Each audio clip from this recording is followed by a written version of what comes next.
go. Up. There we go. Not today, dude. That's so close.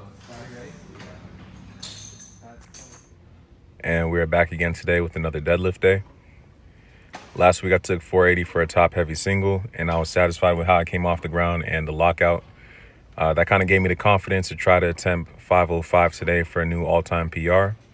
My current all-time PR is 501.50 pounds, which I did during a competition a few years ago. But with how 480 moved last week, I really wanted to try to push myself and see where I was at. I definitely feel like I have it. I just fell off today. I don't really got no other excuses for that. My grip was failing on the first rep. And then for the second attempt, I feel like I had a good speed and good drive coming to the very top of it. But the lockout just wasn't there. I could give you a bunch of excuses as to why it didn't happen, but I just want to chop it up to today was an off day, as I didn't feel very good going into my warm-ups. And 475 as one of my last warm-ups before a 505 attempt did not move anywhere near close to how 480 moved last week. While it was disappointing, I just kind of took 30 minutes to an hour in between to kind of figure out what I wanted to do next.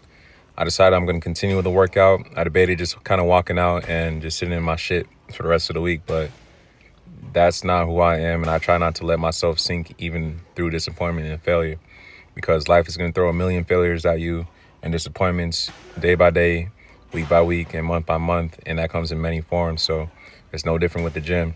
I just kind of dug a little bit deeper and told myself, well, if I messed up that attempt, I'm just going to go ahead and go a little extra for my accessories.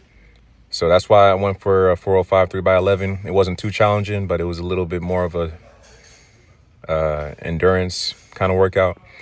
Went down to 185 for a 3x8, as you see here. Didn't feel too bad.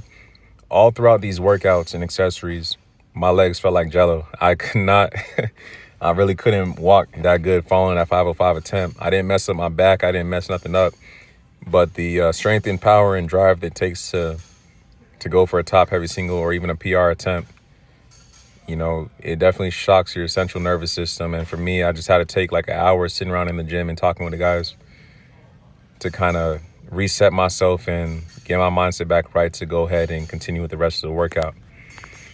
So that's exactly what I did. That's what y'all are seeing here.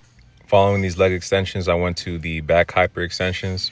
This time I took a 45-pound plate and a 25-pound plate together just for a 3x8, 70 pounds in total. It felt pretty good. I'm gonna keep upping the weight, as that hinge is something that's gonna help me with my lockout as well. Following the hyperextensions, I told myself I'm gonna go ahead and finish what I started. I went back, did a slight warm-up for the deadlifts, and knocked out my 5x5 with 345 today. That's all I got for y'all. Hope everybody's staying safe, and I'll see you next time. Take care.